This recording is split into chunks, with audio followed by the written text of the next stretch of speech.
name is Karen McKee, and I have the wonderful honor of welcoming you all tonight to this beautiful piece of this made possible by Robert Bennett, Dr. Reverend Robert Bennett, and his wife Michelle. And we're grateful again to offer this. And we're happy to be here and enjoy the surroundings as much as you're going to enjoy this reading.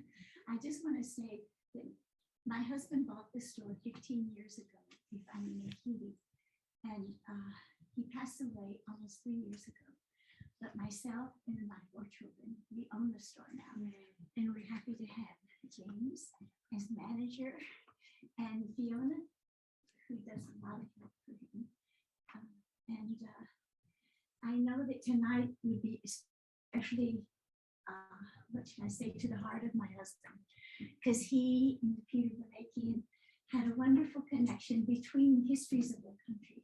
My husband was from Biafra, who suffered a war of starvation and annihilation of a lot of people, and shared the history of Peter Balakian's Armenian culture. So I know that he would be very happy to see all of you here tonight. So thank you for coming. And I think we have Zoom, right? Yeah, we do. Oh, hi, Zoom. Welcome.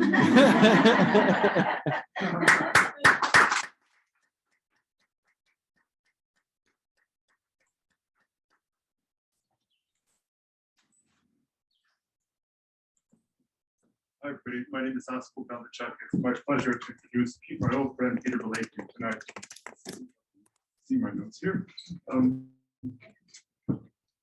So, No Sign begins with a narrative which quickly brings together the essential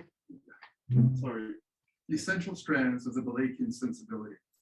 The poem opens with the speaker remembering his stay at a writer's colony, during which a friend handed him the phone and invited him to say a few words to an ailing James Baldwin as the writer lay dying in the south of France. The speaker then recalls sitting in Paris in a cafe Baldwin used to frequent, not far from where the speaker's great uncle took part in a conference in 1919 discussing the fate of Armenia and the Armenians after the genocide.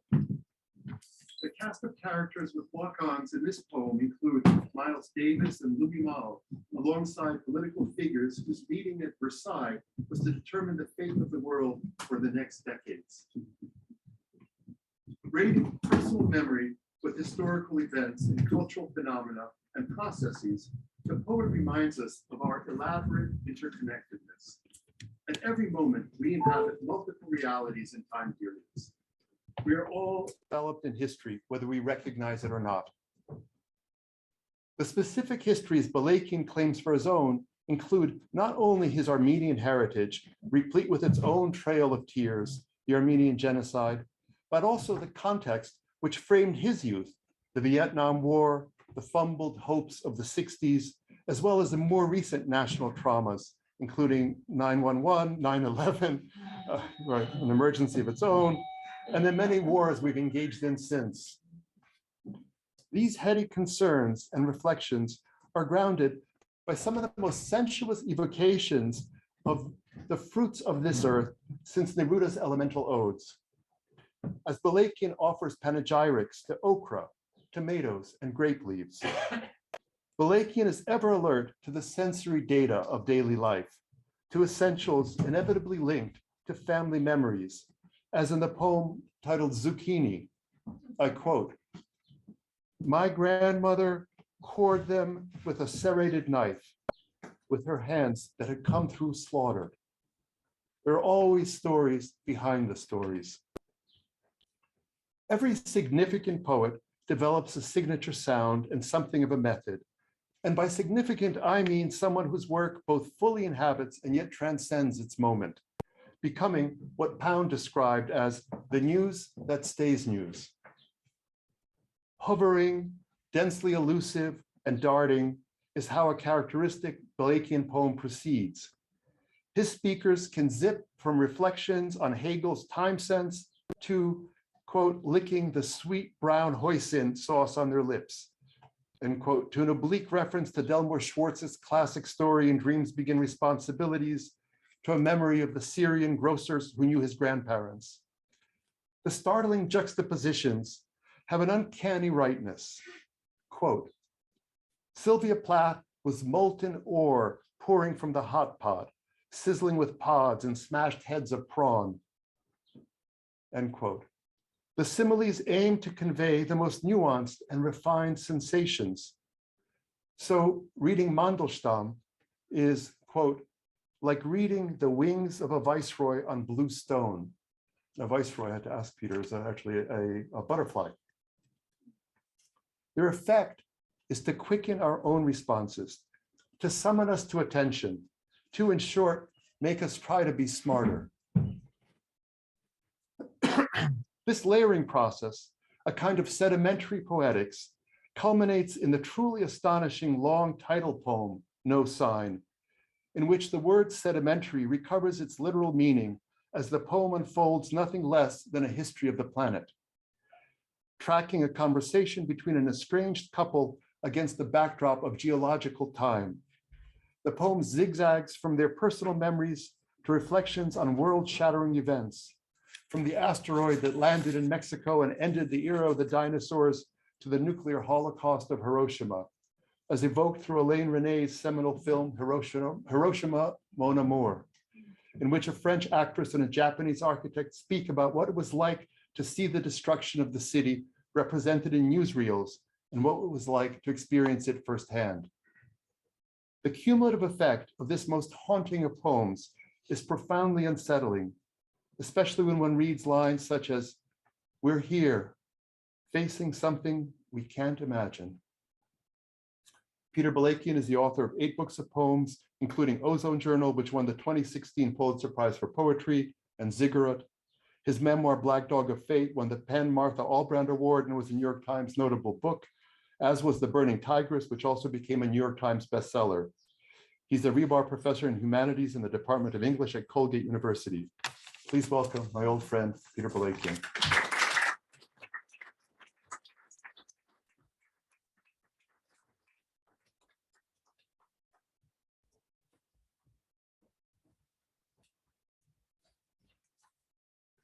Just a reminder, because I always forget to do the cell phones. If you can turn your cell phones off, thank you. This is great to be here. It's a totally unique ambience, never read in a Victorian parlor before, except at Yaddo, the artist colony, where I've spent various residencies. And so that will hook into my reading tonight, a little bit of Yaddo as well. And Carol, thank you for being here tonight and for your whole family's project with the Grolier. We also miss Ifene. He was such an amazing force, and those of you who knew Ifene know what I mean. And so the Grolier is a great, extraordinary American cultural zone, a temple for poetry. And I hope everyone here, I know everyone, I'm speaking to all of you who realize that, but I do hope we all continue to support that bookstore, the bookstore in every way possible. James, thank you so much for all you've done to make this evening work here in this space. Askold, I'm, humbled by your reflection on the book. Thank you. I'm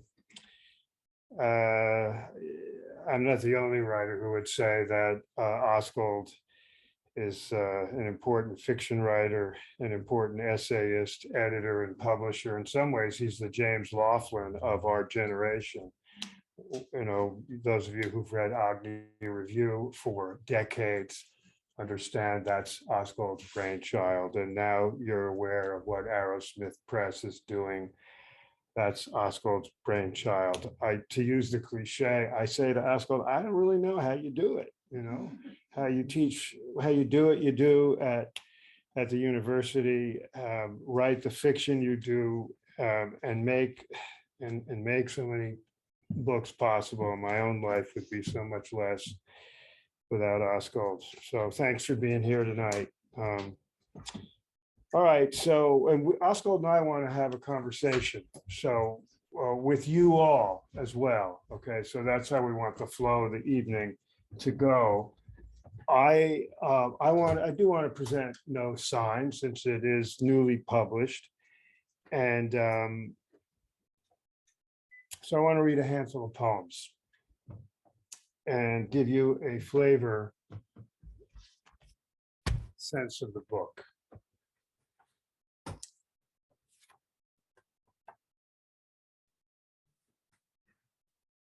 The imagination is a strange place. We all live in it, artists, writers, or not. This is called Yellow Lilies, and I'm going to have to figure out a way to get the light. I'm going to have to get the light up here. All right. Oh, yeah, not a bad idea. Thank you. Good idea. Excellent. There we go. That's great. Appreciate it.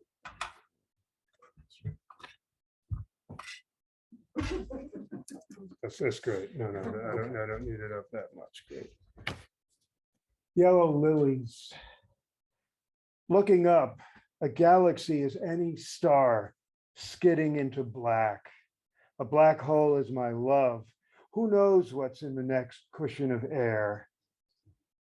What if a hole is just a Greek urn or Sarah's paint stick spiral? It's past midsummer and specks of light are wings of giant birds. I'll hang my torn soul on that. Take the flash of a star, the white line of a plane, hear the ocean sound of words, hum blaring horn of wind. When I wake in gray light, black rocks, cardinals, yellow lilies, cumulonimbus, the grass is drying on me. A deer's eyes burn through the pines.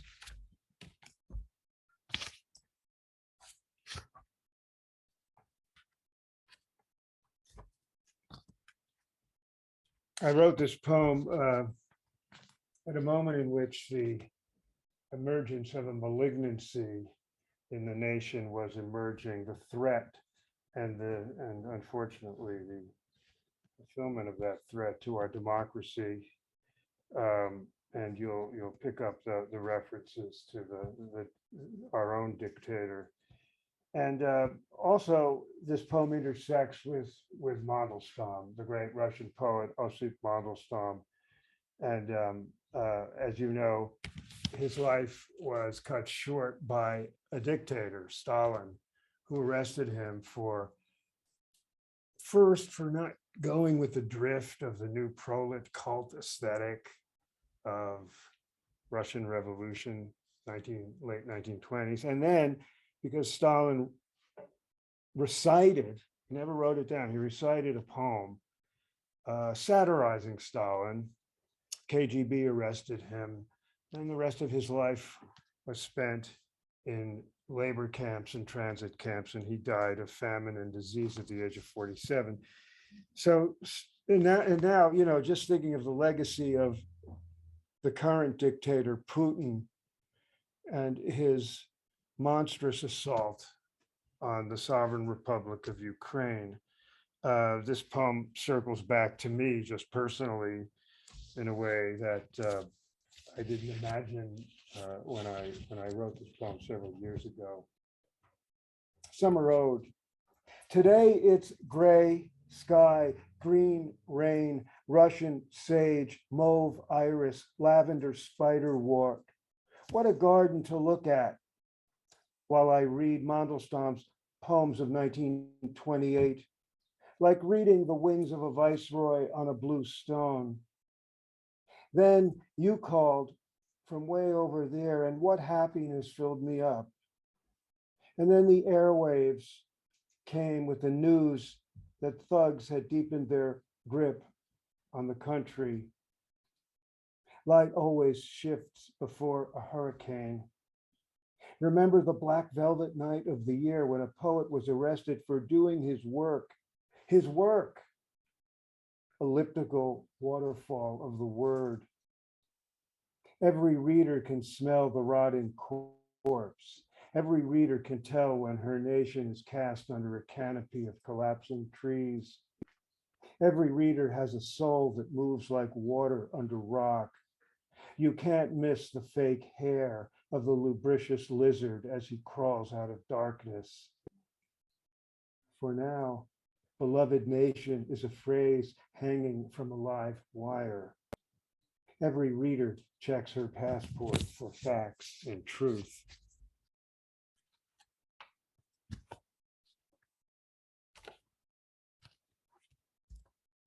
This poem did begin, the poem began years later, but the prodding memory was this moment when at the artist colony Yaddo in the summer of 1986, a friend of mine that summer, poet Dolores Kendrick, after many conversations we were having about James Baldwin, and she understood that James Baldwin was a hero of mine, Dolores said to me, you know, Peter, why don't you just, I talk to Jimmy twice a week. He's dying of cancer in a small village in the south of France. Why don't you come into the phone booth and just say a few words? Well, I was terrified by the idea. But, you know, at Yadu, you enter into, at artist colonies, you enter into a kind of different sense of time and space. So probably after a few wines, I got the courage. And the other intersection here, and Askold noted this, is that my great uncle, who was a bishop in the Armenian church, Grolier Balakian, I still say the name the Armenian way when I speak of my family over there, survived the Armenian genocide, 4 years in the killing fields, wrote an extraordinary 2-volume memoir called Armenian Golgotha. It's available in paperback, and was at the Paris Peace Treaty in 1919. So this is a poem about dislocations and weird intersections, history, bitterness. A phone booth, August, Yaddo, Saratoga Springs, air of the Tiffany parlor, sour scent of empty wine bottles. My friend handed me the sweating receiver. Go ahead, say hello. What could I say to James Baldwin, who is dying in the south of France? No name in the street, Paris, Algiers, Little Rock, you can fill it in. I'm sitting at Les Deux Magots with my NY Yankees umbrella in my lap, a wide glass of wine from some vineyard of Burgundy in my hand, recalling that Baldwin sat here, drinking scotch all day and writing as friends drop by. And it hits me, just over Pont de Sully, my great uncle sat in a big treaty room in 1919 representing Armenia. Did it exist? In a fancy hotel with others who hoped for a nation in return for the slaughter. Baldwin knew Sartre and de Beauvoir. He saw Camus pass by. It was 1958, and the Algerian cabbie who dropped him off drunk on the curb was half blind from the revolution. Bang, bang, bang goes the heart. Mr. Baldwin was dying in a sensual village in the south of France.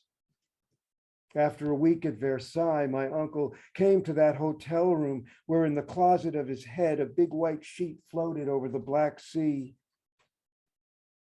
What did rape and massacre mean?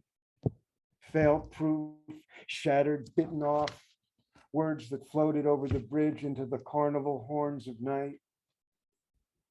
A few months earlier, Miles Davis passed Baldwin at Les Deux Magots on his way to play for Louis Malle's Ascenseur pour l'échafaud.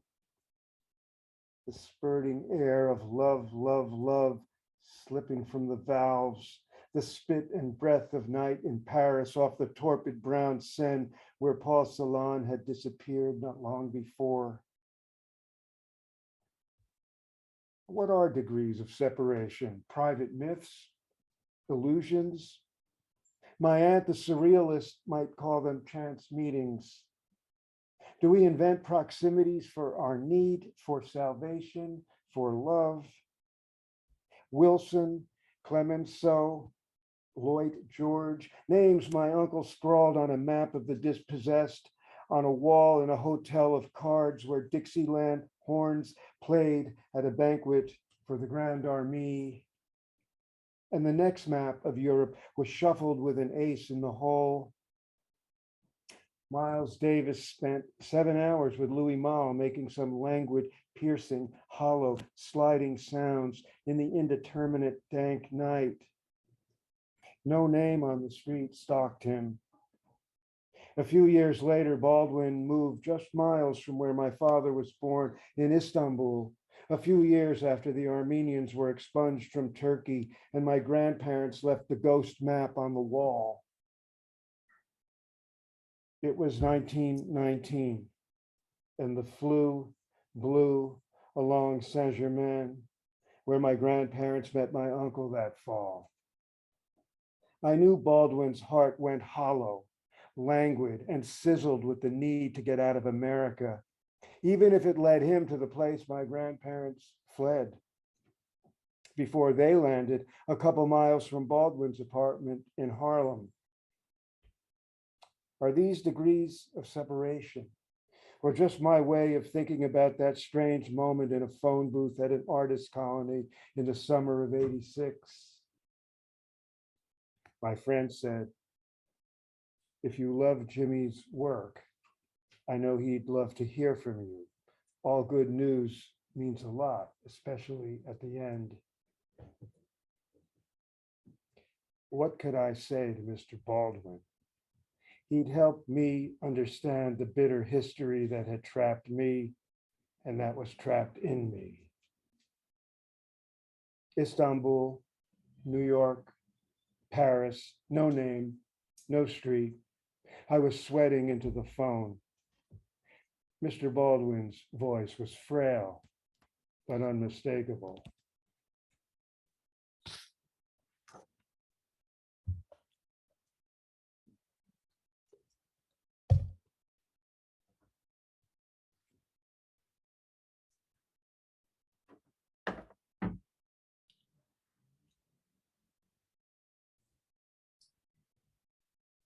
Okay, Askold's put me on the spot tonight, but I think I'm caving. I haven't read from the long poem No Sign yet publicly. I've done a bunch of readings in the last 2 months, but why not? So I'll just say this to set this poem up. First, it's the third 45 section, multi-sequenced, multi-section poem. It's become part of a trilogy. The first one was in my book Ziggurat 2010. The second one, and that poem was called A Train Ziggurat Elegy. In 2015, I have a poem called Ozone Journal, and that's in the book Ozone Journal. In this book, I have a 45 section poem, which Askold so beautifully published as a limited edition by Arrowsmith Press. Just the poem, not this book, but the 45 section poem. So this is the third in a trilogy. In this poem, two former loves meet again after years on the cliffs of the Palisades in northern Jersey, looking at the Hudson in Manhattan. That place, if you know it. And they're having a conversation. The poem is demarcated by he and she. It's a dialogical poem. I suppose, it's some way a dramatic poem in the sense of dramaturgical, but I wouldn't go that far to call it a play. And they are having a conversation that deals with a number of things. They're crisscrossing.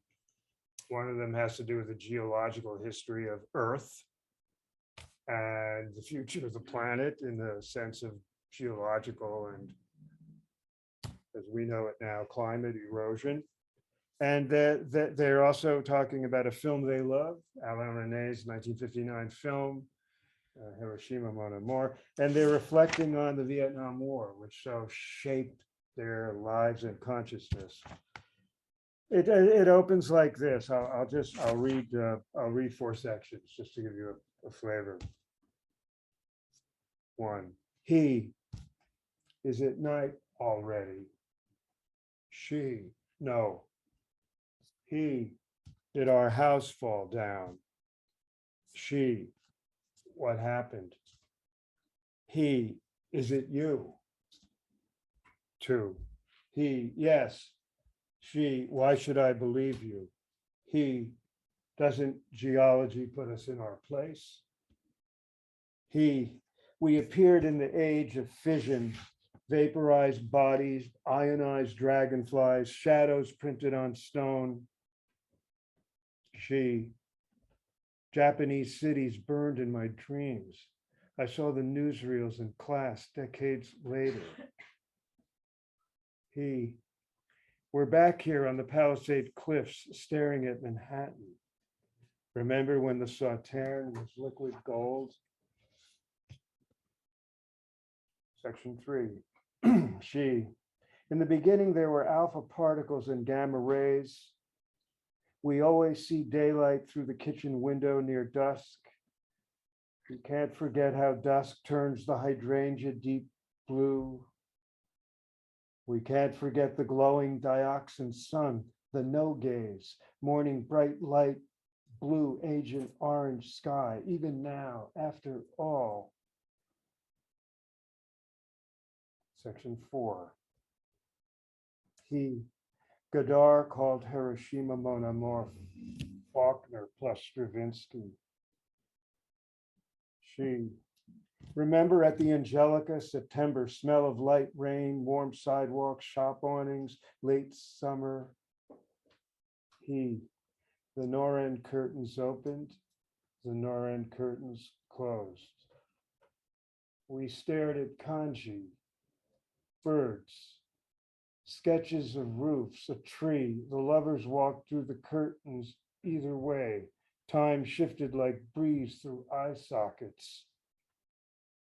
She, they said goodbye and the Noren curtains opened and the past was a burning city seen in silence, images on screens.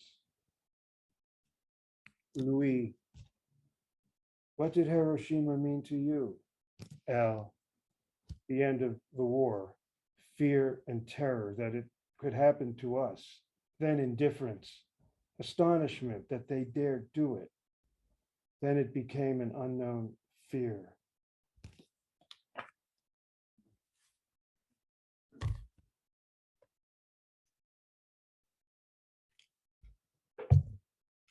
So let me close with a section in this book of kind of object lessons or meditations on fruits and vegetables. And everything comes back to the kitchen. Memory goes through food and culture and history, and poems and meditations can take you many places.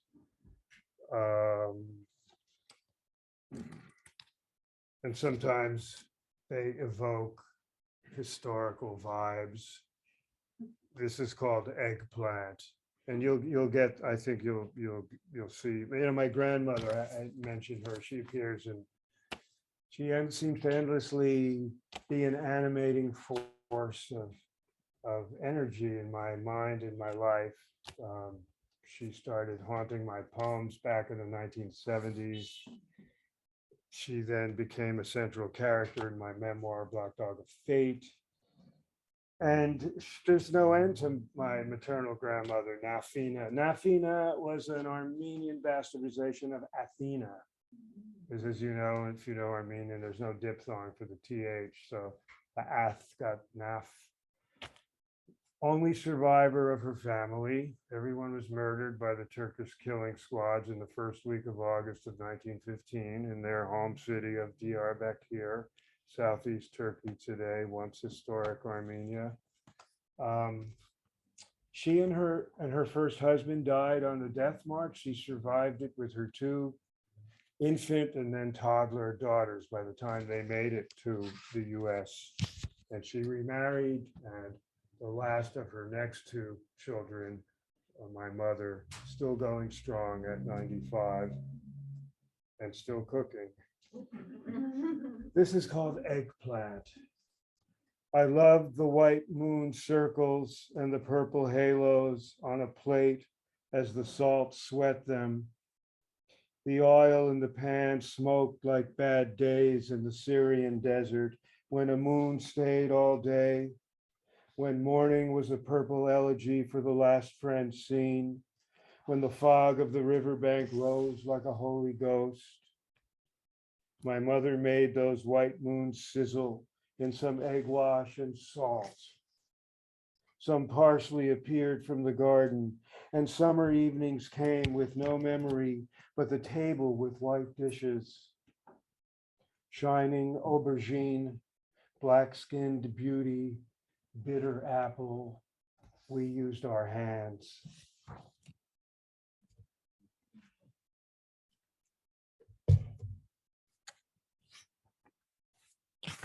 But two sort of love poems to close. Apricot. Lightning hit you from the orchard cliff and something poured into your pink orange in the mud black. I lay in your shade with hands that touched mine the way light touches air. Wind blew through our eyes. We ate you sun clean as hawks swooped over us, labyrinthitis of the sky. We felt the earth. Sunlight was our blanket. Your juice grazed our tongues. Red tinged skin spilled your seeds. It could have been St. Elmo sizzling your branches. Dozens dropped on us. Sun, fire, stone pit. We bit the skin with our nails.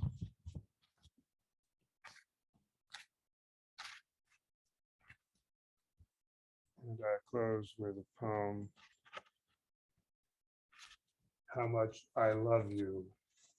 How much I love you because your shadow walks through the wall, because my heart is a double beat, because throbbing moves around the room the way floaters spin across the eye, because the pale green of wet leaves, because the confusion of new grass, because the brush strokes are blue, because buds of azaleas spread across lawns, because daylight is water. Thank you.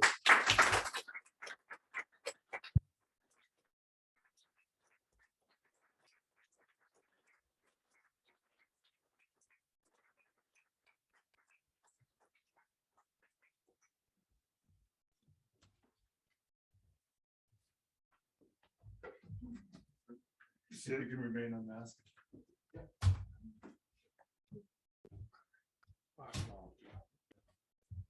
So I'm hoping to launch a conversation with a couple of questions and then invite you all to join in and follow up or ask your own questions.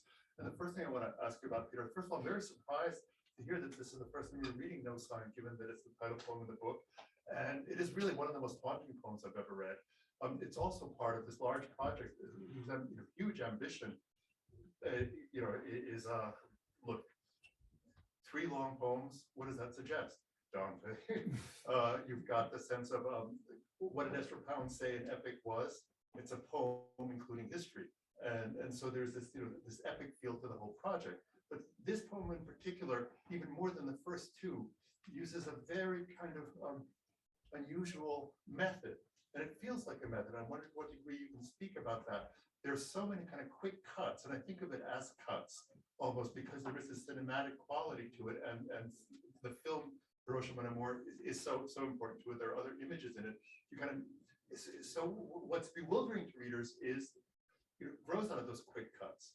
And the framing, the original kind of frame of man and woman talking to each other, reminiscing a bit, but speaking about very big themes, is further complicated because the other speakers in the poem are Pan and Gaia, right? And so, it's wild when you think about it, right? Gaia is Mother Earth herself, and Pan is the god of nature. So could you just talk a little bit about how this poem came together and how you proceeded to shape it? Yeah, well, I'll try to make sense of it just a little bit, because I really want readers to enjoy kind of swimming in it. That's Sure. my hope, that is pleasurable and engaging, what every artist wants in any form, right? Askold, I think for a long time, I wanted to figure out a way to incorporate my own sense of some dramaturgical stuff into poetry, which is to really create voices in a play. And I think that drama and poetry are close in form because they're spare and stripped and naked. Unlike the more robust, expansive, syntactical realities of fiction and literary nonfiction, right? So the idea of creating a dialogue, something I just have wanted to pursue, and the twining of the issues began percolating as these things percolate, and I get interested in strange brews and kind of connecting disparate realities. And I'm interested in this idea of sequencing, so that if Hiroshima comes up in section 4, you're going to see it every few sections for the remaining 4, that there's a kind of catch cradle or a kind of weave that I get interested in these 3 long poems, the weaving of disparate threads. And, I suppose the idea of anchoring these 2 characters in a place was appealing to me. And I chose a place I spent a lot of time in my life, those Jersey cliffs. Any Jersey people here? Those cliffs in Bergen County, they're right on the Hudson. They're kind of an unknown gem. You have these amazing sandstone cliffs that take us back hundreds of millions of years in their geologic formation. And one of the great things about teaching in a university is that you have so many faculty who are resources. So one of my friends in the geology department spent a lot of time with me talking about rocks and volcanoes and epics of the Earth's history. And I did like we all do, I did my share of reading in the history of the planet.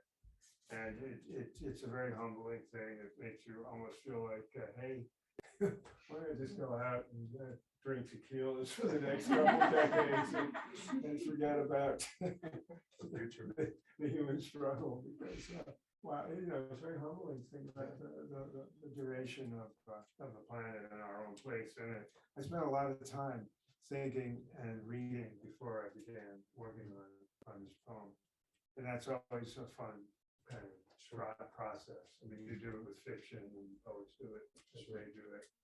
And history always obsesses me. It seems to hang on my head. So they start thinking of the history of the planet is also a history. Yeah. That's a great start. I think I could probably follow up with half a dozen other questions, but I know that there are other areas we can open up into. And so this morning, I was speaking with great Ukrainian poet Yulia Klimchuk, whom some of you actually may have seen if you watched this year's Grammys, because she had a part in John Legend's song. And one of her poems was recited there. And she's somebody who has been twice, is a refugee twice over. So she's originally from the eastern part of the country that had been invaded, and she fled to cave, and then she fled to flee cave. And throughout it all, she's been writing poems. And so, a natural question was, what the hell? I mean, even in wartime, poets are writing. And this is something you and I have spoken about before. The other day we're remembering those lines from Czesław Miłosz. What is poetry that does not save nations or people? A connivance with official lies, a song for drunkards whose throats will be slit in a moment. So there's on the one hand the sense of high expectation, but there's also the kind of implausibility of poetry in a time of war. What gives? What do people look for? How what can it do? Well, I think of one, people, all of you can chime in on this as we talk more broadly, but I think of Mandelstam at the end of his life saying to his wife, she recorded it, and it's in her great memoir, Hope Against Hope, book I recommend passionately if it's a book that hasn't come your way. Nadezhda Mandelstam's Hope Against Hope, volume 1, and there's a volume 2. Mandelstam said, look, poetry is so feared and respected in this country, it gets you killed. And there's a lot to do with that. There's a lot to unpack there, almost semiotically as well as etymologically and culturally, aesthetically and so forth. But, it gets you killed. The naked language of the poem has a kind of electric impact because it's compressed, it's delivered in pulsating rhythms and vivid images. The poem is naked language, right? I mean, it's bare boned in that way, and therefore it makes an impact on a civic space in times of duress. I mean, it's terrible to take Mandelstam's context and then transplant it to non-authoritarian societies. Does that mean by logic, syllogistic, whatever conclusion that in democracies poems don't matter? I mean, that's not true, but it's something to chew on. Anyway, Mandelstam was on to something about the power of the poem in times of crisis and its electrifying effect, and especially on those, in the dictator's seat who want to snuff out those voices. And at the same time, in a much more kind of comfortable space, like the kind we inhabit here, where language is not at risk, poetry is not at risk in the same way. But what is so, for me, so very powerful, and it's one of the things that I so love about No Sign, is that poetry can, as you suggested, break through the kind of conventional usages of language to somehow get at a sensation of truth. And that's, for me, its power, even under these circumstances, that it makes me aware of dimensions of being that conventional sort of usage simply omits and can't get at. And, so it's not just, of course, poetry that does this. All the arts, right, attempt to bring us closer to the real, it seems. And one of the other sort of elements of your work that is both in your poetry and in your essays is painting, right? So one of the things that you see in No Sign is this use of color so effectively. Color gets at tones of feeling, not only, it has more than a visual effect. It kind of gets an emotion. And I wonder what you could say about painting and art and their importance for you in your work. Well, I love your phrase, sensation of truth. Yeah, your phrase, sensation of truth, because that's kind of the ultimate fusion of linguistic resource in some way. I always like to remind myself, and I talk about this with my students around the workshop table, that when you're in the presence of a lyric poem, you're always in a kind of lineage with poetry's origins, which lie in chant and prayer, song and dithram. In the poem, the lyric poem, as opposed to the dramatic poem or the epic poem or the narrative poem, the lyric poem has that archetypal potential power in it, which the chant and prayer and song power, and the chant and prayer and song power can also pierce, and we're really facing this crisis in our culture today with the monstrousness of conspiracy theories. From the 2020 election was stolen to white supremacy, paranoia, which we see being acted out every month now. I mean, it's a tragedy, but we come back to the idea that poetry pierces rotten language. It flushes out rotten language, phony, rotten, corrupt language. And so poetry's province is always a kind of authenticity of language. That goes a long way when you're struggling to assess what's real. I mean, that's part of literature's project. Yeah, absolutely. And so, as for painting, Askold, I'm just one of these people who's obsessed with the visual arts. I did do some painting when I want to get back to it sometime before I depart. I did do painting when I was younger, and I just inhabit the visual arts, and many poets are ekphrastic. I definitely would own an ekphrastic cap if someone put it on my head.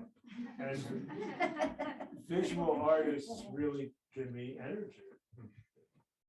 Whether it's, I have a cycle of Andy Warhol poems, and many different runs through visual art. So it's also the image is a sensual reality, and paint is a sensual reality. It's a nice synergy. Yeah. So last question before opening it up, I'm trying to open different avenues that people can kind of follow up with. But could you just say something about the various writers come before who've mattered to you? It's I know that you've written about you've written about a lot of writers, but who are the poets that you would want the next generation to be sure to be aware of? American. Yeah. If you take the American grain or scene, and that's not the only grain or scene to take, but the American writers, we come out of it, and Whitman and Dickinson remain kind of foundational geniuses, and I know that my living in the Whitman, as diverse and different as those two sensibilities are, and those two formal approaches to the lyric poem are, that I think anybody journeying into poetry should spend time with Walt and Emily. Sure. For me, Hart Crane and T.S. Eliot were just huge. What they did just spoke to me, and I kind of hung around their weird projects. And Let's see the bridge here. the Crane is just such an amazing linguistic magician, and so I don't know. And I also later, Theodore Retzky and Sylvia Plath managed to make a good bit. I mean, those were foundational figures. Yeah. I'll leave it there. Yeah, great. I mean, and Whitman and Dickinson also proposed the two poles of personality, one embodying solitude, the other solidarity, right? So, yeah, we're right around the corner from T.S. Eliot's old house. So, And one Sylvia Plath also in the neighborhood too. So, That's right. Yeah.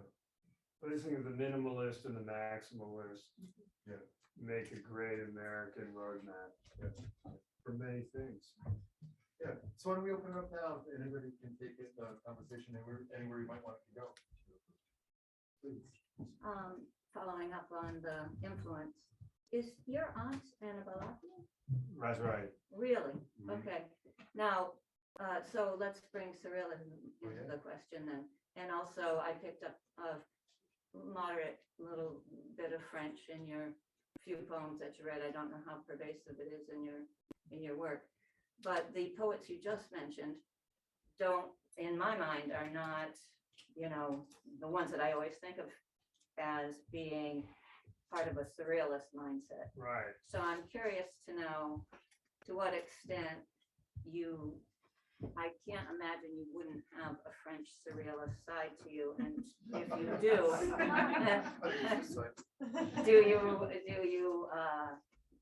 it's got to be in your consciousness, I would imagine. There's a longer conversation to be had. I write a little bit about my disagreements with my aunt, and an amazing woman and pioneering scholar of her generation, wrote a lot of books about French poetry, and she was the John the Baptist of the surrealist movement. But it didn't have much impact me.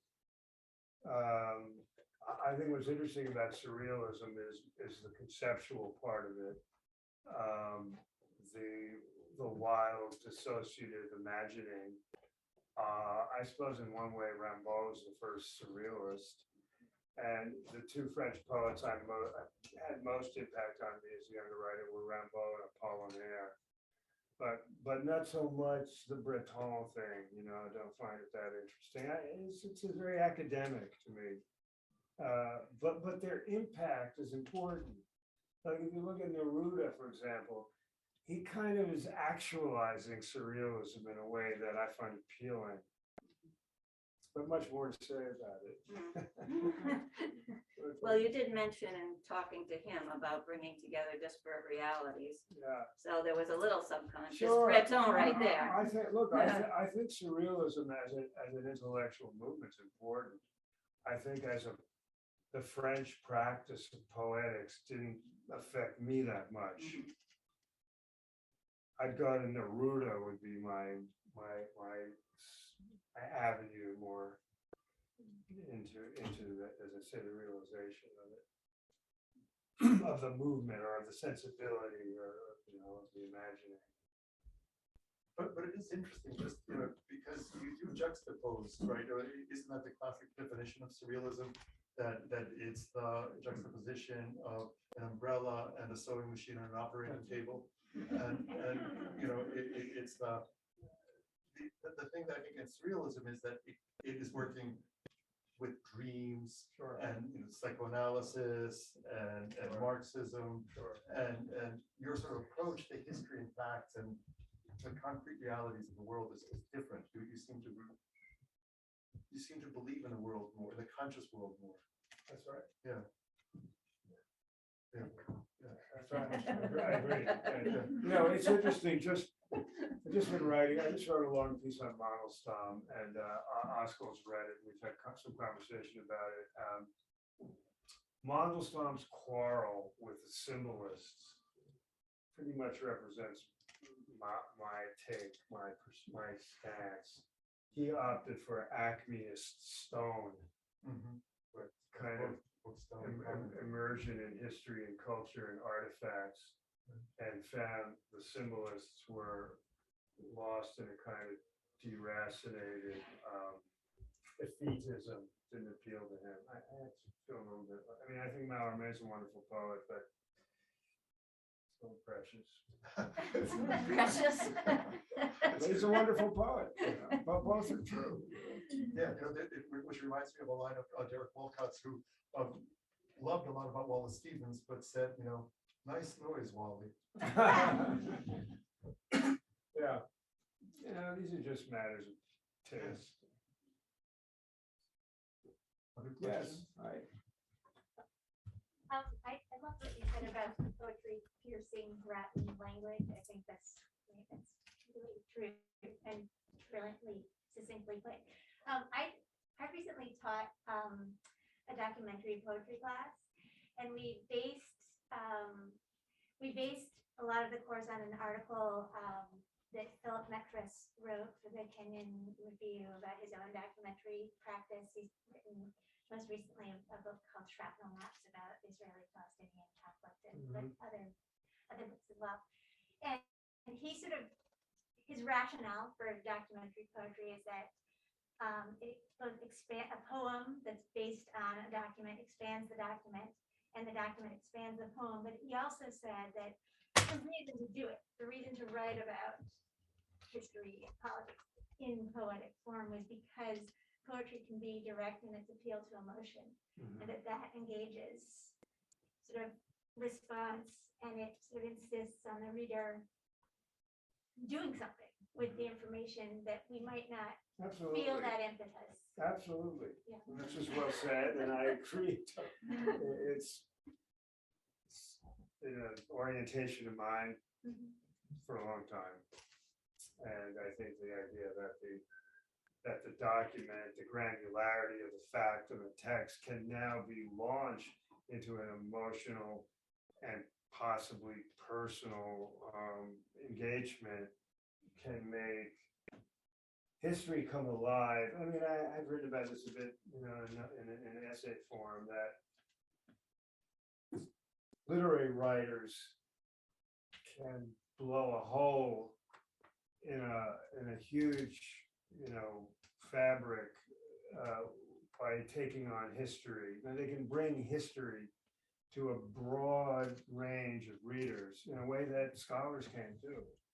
And of course, I believe that scholarship is vital and necessary, and I love it. It's important. But think of what Primo Levi's survival in Auschwitz has meant to millions of readers in a way that there's no other kind of way to get in. Scholarly books not going to get in there. So that follows along what you're saying about literary imaginations, engagement with history brings a lot to the world, and in ways that are different than film. That's powerful, obviously, too. So yeah, that sounds like a good course. In fact, I'd love to see the film. Okay.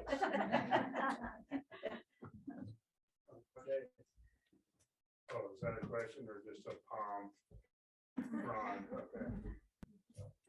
So let me ask, you just used the word imagination again, and it's one of those things that when I talk to my students, I realize that it's a term that not many people really have a handle on. It's not something we study. What is the imagination? And yet William Blake said that we are of imagination all compact.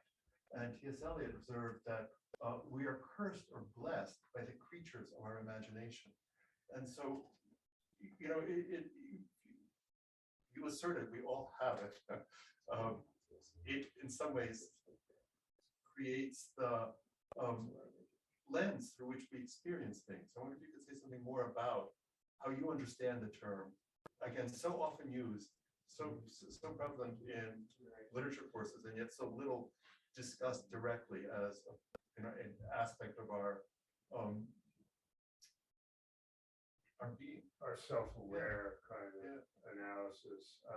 I was thinking of William Carlos Williams's obsession with the idea of the imagination in Spring and All.